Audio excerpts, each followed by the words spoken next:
वैकुंठ को प्रस्थान करी है। दोनों का शून्य होना बहुत जरूरी है। भगवान प्रहलाद जी से कहते हैं, नरसिंह भगवान, यदि पाप भी आपके अंदर बच गए अंत काल में और पुण्य भी बच गए, तो इन दोनों के प्रभाव से आपको नरक स्वर्ग का दर्शन करना पड़ेगा। इसलिए दोनों को शून्य करो, बिल्कुल समाप्त कर लो सारा हिसाब।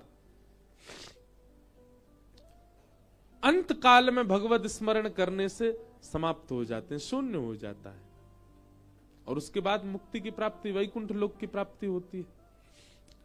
पर पांडव अपना स्वाभाविक देह त्याग करके नहीं गए, वे देह सहित ही भगवत धाम जा रहे हैं। इसका मतलब पाप और पुण्य दोनों उनके अंदर अभी बचे हैं। इसलिए पाप और पुण्य की शून्यता के लिए नरक और स्वर्ग का दर्शन कराया, और उसके बाद देह पांच भौतिक को त्याग करके वे अपनी आत्म रूप से भगवत धाम को प्राप्त किए। इसलिए उनको थोड़ा दर्शन कराना पड़ा। फिर आपका अंतिम प्रश्न, सब बोलते हैं राधा रमन जी अखंड ब्रजवासी, क्या राधा वल्लभ जी और बिहारी जी नहीं? ऐसी बात नहीं, ठाकुर जी तो अखंड ब्रजवासी ही हैं, परंतु श्री राधा रमन जी प्रकट ही वृंदावन में हुए और अभी तक वृंदावन में ही हैं। बीच में बिहारी जी भी भरतपुर शायद गए थे, भरतपुर आना हुआ था। बिहारी जी ने भी कुछ बीच में कुछ, अब पूरी बात तो मुझे नहीं पता, पर कुछ काल के लिए बिहारी जी भी ब्रज से थोड़ा दूर रहे थे। और राधा वल्लभ जी तो चित्तावल से ही आए थे। वैसे तो श्वेत द्वीप के ठाकुर जी हैं, महादेव उनकी सेवा आराधना करते हैं। सातों ठाकुर रहे तो वृंदावन में ही, प्रकट तो वृंदावन में ही हुए हैं, पर कुछ कुछ काल के लिए बाहर गए हैं। इसलिए अखंड ब्रजवासी हमारे श्री राधा रमन जी हैं। जब से प्रकट हुए तब तो वृंदावन में ही हैं, कहीं गए नहीं। इसलिए अखंड ब्रजवासी श्री राधा रमन लाल। इस प्रकार आपके सब प्रश्नों को हम प्रणाम करते हैं। अनेक प्रश्न आते हैं, कई बार तो कथा ऐसी होती है 3 घंटा प्रश्नों में ही निकल जाती। आज कथा का विश्राम सत्र है, हम विश्राम सत्र की ओर चलें। भगवान का विवाह रुक्मणी जी के साथ में सुसंपन्न हुआ। बंधुओं देखो, विवाह के लिए 2 होना आवश्यक है। एक व्यक्ति विवाह नहीं कर सकता, ये तो स्वाभाविक बात है, इसका कोई प्रवचन भी नहीं करना है। परंतु भगवत भाव में श्री जी और ठाकुर जी का जब विषय उठता है, तो श्री जी और ठाकुर जी अलग नहीं है, एक ही हैं।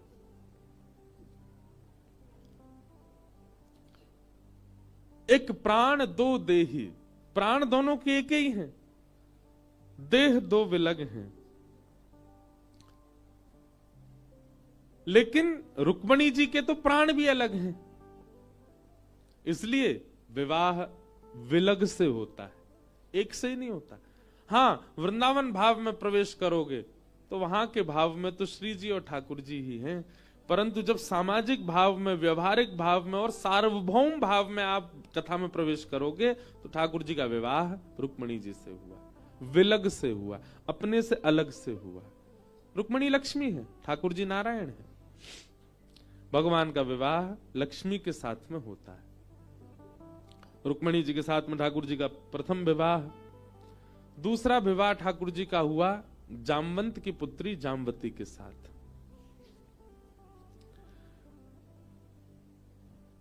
स्यमंतक नाम की एक मणि थी द्वारिका में, किसके पास थी? सत्राजित यादव के पास।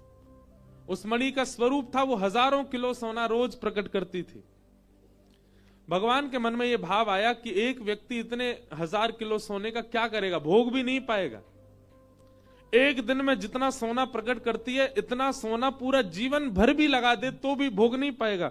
लेकिन ये तो प्रत्येक दिन इतना सोना प्रकट करती है, अकेला व्यक्ति इसका क्या करेगा? तो भगवान ने मार दिया और मणि लेकर के भालू चला गया, मार दिया और मणि लेकर के भालू चला गया। लेकिन पूरी द्वारिका में लांछन लग गया भगवान के ऊपर।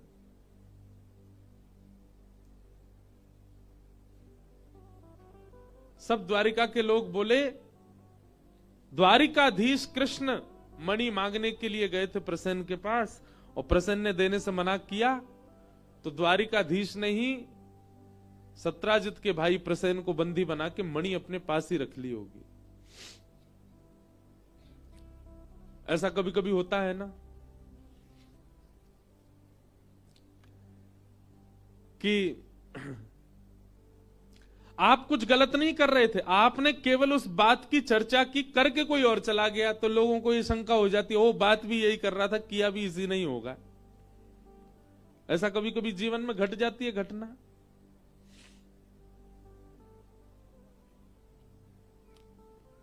वही बात हो गई, ठाकुर जी ने तो केवल चर्चा की थी, पर मणि का हरण उसी काल में ही हो गया, तो भगवान के ऊपर ही सबका संशय चला गया कि ये चर्चा कर रहे थे, जरूर इन्होंने ही मणि को अपने पास रख लिया है। भगवान के ऊपर जब इस प्रकार का भाव रखा गया तो ठाकुर जी बोले, भैया ये संसार का नियम है। आज की कथा गृहस्थियों के लिए है। संसार का नियम है, आप कितना भी किसी के लिए कुछ कर मिटिए, कितना भी किसी की व्यवस्थाएं कर लीजिए, कितना भी अपनी पलकों पर किसी को रख लीजिए, आपकी इतनी सी चूक और वह व्यक्ति आपके जीवन के किए हुए सारे उपक्रमों को भूल जाएगा, केवल इतनी सी चूक पर आपको आंक देगा। समझ में आ रही है बात?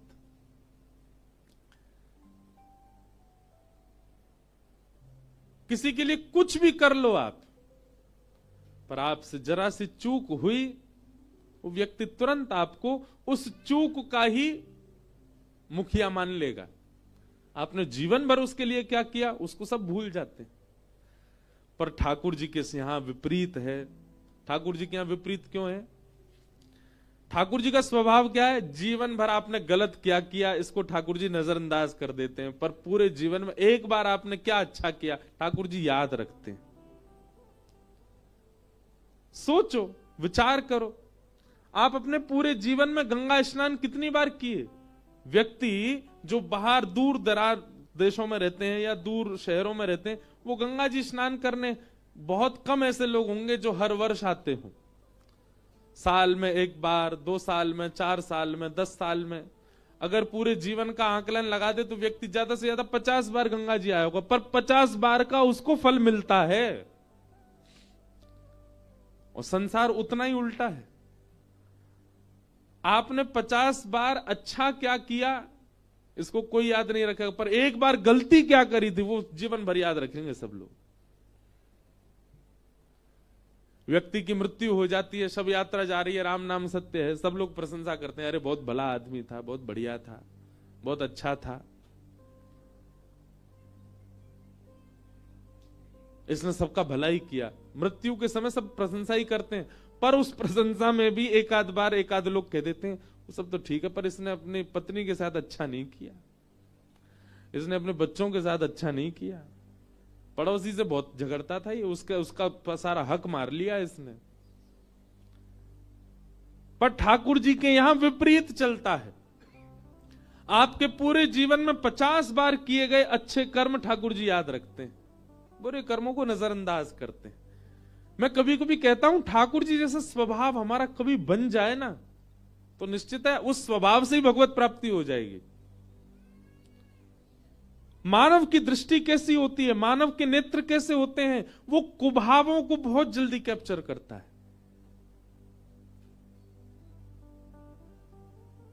बहुत जल्दी बुराइयां देख लेता है। लड़का वाले कहीं लड़की देखने जाएं, लड़की देख करके जैसे निकलते हैं वापस, गाड़ी में फिर चर्चा होती है, हाँ भाई क्या कैसी लगी, बहुत बढ़िया, पिताजी तो बहुत अच्छे थे, माताजी उसकी बहुत अच्छी थी, लिफाफा मोटा वाला दिया उन्होंने लड़की भी थी तो बढ़िया, चाय तो बढ़िया ही बनाई थी, आंखों से थोड़ी तेज लग रही थी हमको तो कभी आपने विचार किया ये गुण आप में किसने डाल दिया? आप आज निकलिएगा, अब तो जाने का समय आ गया ऋषिकेश, अब क्या करोगे, पर फिर भी यहां से निकलिए और यहां से लेकर के लक्ष्मण झूला तक केवल लोगों को देखते जाओ, आप अनुभव कीजिएगा आपके नेत्र अवगुण बहुत जल्दी खींचते हैं। सामने आए हुए व्यक्ति के अवगुण इतनी जल्दी कैप्चर होते हैं जिसको जानते नहीं, जिसकी पहचान नहीं, जिसका नाम नहीं पता, जिसका गोत्र नहीं पता, वो व्यक्ति सामने से आ रहा है। आप उसके एक क्षण के दर्शन में, एक क्षण की दृष्टि में अपने आप से पूछिए आपने क्या देखा, अवगुण ही निकल के आएगा।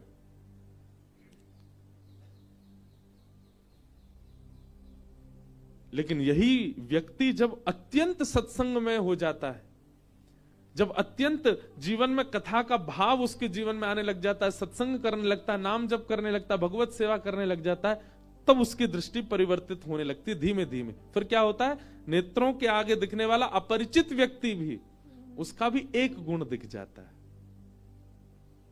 वो गुण अनुभव में आने लगता है। महाराज जी कथा तो बहुत बढ़िया करते हैं, बार बार बालों पे हाथ बहुत फेरते हैं, अवगुण यहां भी दिख जाता है लोगों को।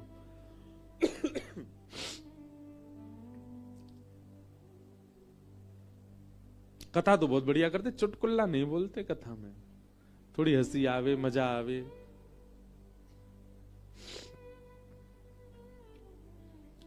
जो सब में अवगुण देखे और खुद में गुण का दर्शन करे वही राक्षस, और जो सब में गुण का दर्शन करके खुद में अवगुण का दर्शन करे वही देवता, वही संत। अनुभव कीजिए। अरे मैं कह रहा हूं लक्ष्मण झूला तक मत जाओ, यहीं अपने बगल वाले कोई देख लो, उसमें भी अवगुण ही दिखेगा आपको। अवगुण बहुत जल्दी दिख जाता है। हमारे नेत्र कितने परिपक्व हैं कमी देखने में, पर जब सत्संग जीवन में आता है ना, तो यही नेत्र परिपक्व हो जाते हैं गुण देखने में। मीराबाई कैसी हो गई थी, वो जिसको देखती थी उसके प्रति उनका भाव यही जाता था कि इसमें गुण क्या है।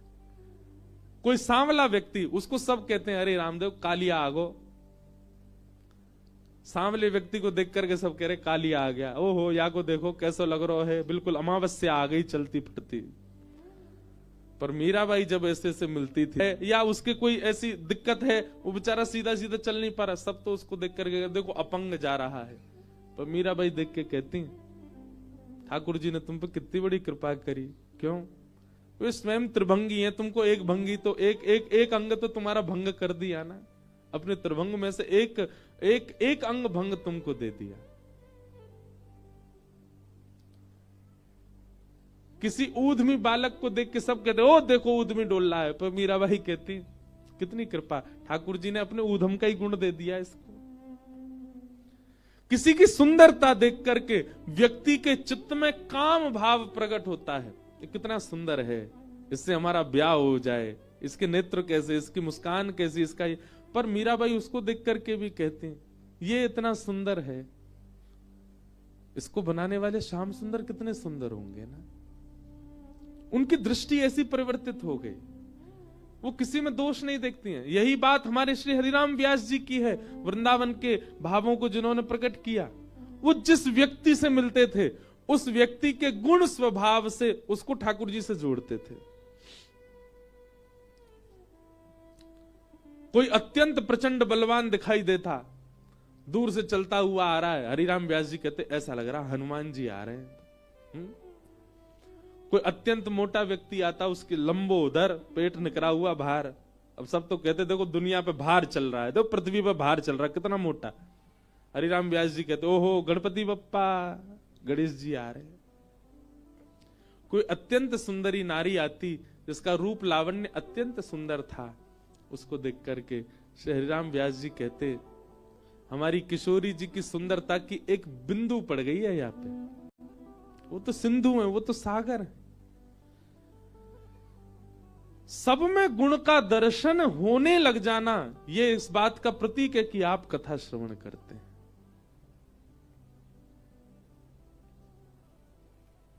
और कथा सुनने के बाद अवगुण ही अवगुण देख रहे हैं।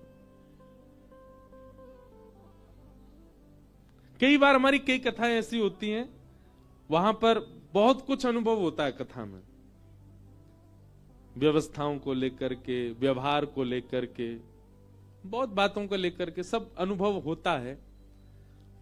परंतु अब कथा करते करते ऐसी स्थिति हो गई है कि कैसा भी व्यवहार, कैसा भी स्वभाव, कैसी व्यवस्था, पर उसमें गुण देखने का ही मन होता है। भले ही चलो सब कुछ ऐसा था, पर यह गुण तो था ना, यह तो अच्छा था ना, यह तो बढ़िया था ना। ऐसा स्वभाव बन जाए तब समझो कि आप सत्संगी हो।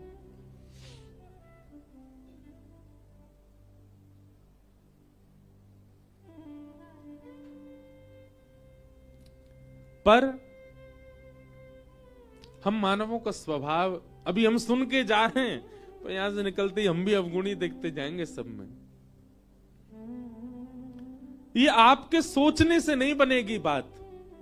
दो ही बात हो सकती है, या तो सत्संग इतना जीवन में हो जाए तो आपके चित्त में परिवर्तन हो जाए, या फिर इस बात को लिख लीजिए कहीं पर, आचार्य प्रसन्न हो जाए आपसे, कोई गुरु प्रसन्न हो जाए आपसे, कोई संत प्रसन्न हो जाए आपसे। उसकी प्रसन्नता से हो सकता है कि आपका काम बन जाए। तो भगवान पर सब लोगों ने लांछन लगा दिया। ओहो, मणि की बात यही कर रहे थे सत्राजित से, जरूर मणि चुराई भी इन्होंने ही होगी। ठाकुर जी ने अपने सैनिकों से कहा, देख रहे हो, ये है द्वारिका, इनको बसाया हमने, इनको खिलाया हमने, इनकी सारी रोजी रोटी हमसे चल रही है, पर इनको एक क्षण भी नहीं लगा हमारे ऊपर आरोप लगाने में। लगा दिया।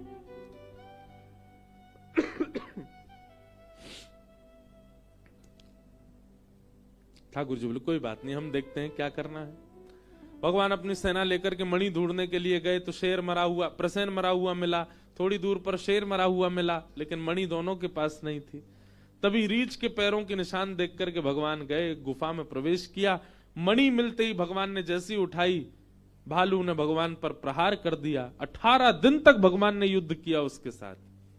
18 दिन बाद जब पसीना पसीना हो गया, रीछ चरणों में गिर गया, महाराज मैं सामान्य रीछ नहीं हूं, आपका परम प्रिय जामवंत हूं। भगवान ने हृदय से लगाया, अरे जामवंत जी, आप जामवंत जी सबरी लीलाओं में हैं, ये सतयुग में भी थे। जब भगवान ने बराह बनकर के पृथ्वी को अपनी मुख पर धारण किया तो जामवंत जी ने परिक्रमा लगाई थी भगवान की, पृथ्वी सहित। त्रेता में भगवान राम बन करके आए तो ये उनके सेनापति थे। द्वापर में भगवान कृष्ण बन करके आए हैं और श्री जामवंत जी भगवान के ससुर बने। और कलयुग में भगवान जब कल्कि रूप धारण करेंगे तो कल्कि भगवान के सप्त चिरंजीवी सेना होगी, उनमें से एक श्री जामवंत जी भी होंगे। जामवंत जी चिरंजीवी हैं, चिरंजीव। भगवान को देख करके कहा, भगवान मेरी कुटिया पे कैसे आना हुआ? ठाकुर जी बोले, इस मणि की वजह से आना हुआ। जामवंत जी बोले, ये मणि तो मेरी बेटी का खिलौना है, वो इससे खेलती है। बोले, तुम्हारी बेटी का खिलौना है, पर इस मणि की वजह से हम खिलौना बन गए पूरे द्वारिका में, सब हम पे लांछन लगा रहे हैं, हमको दे दो। जामवंत जी बोले, मणि आपको चाहिए नाथ? बोले हाँ। तभी जामवंत जी के नेत्र बंद हुए और मन में भाव आया, मेरे पास 2 मणियां हैं, मैं दोनों आपको दे दूं तो? भगवान बोले, तुम्हारी इच्छा है, दान करना चाह रहे हो तो कर दो भैया, भगवान है, हम तो सब ले लेते हैं। जामवंत जी ने एक हाथ में तो सिमंतक मणि दी और दूसरे हाथ में अपनी पुत्री का हाथ, जामवती का हाथ दे दिया। ये मेरी दूसरी मणि है, आप स्वीकार करो। और भगवान ने दूसरा विवाह जामवती के साथ की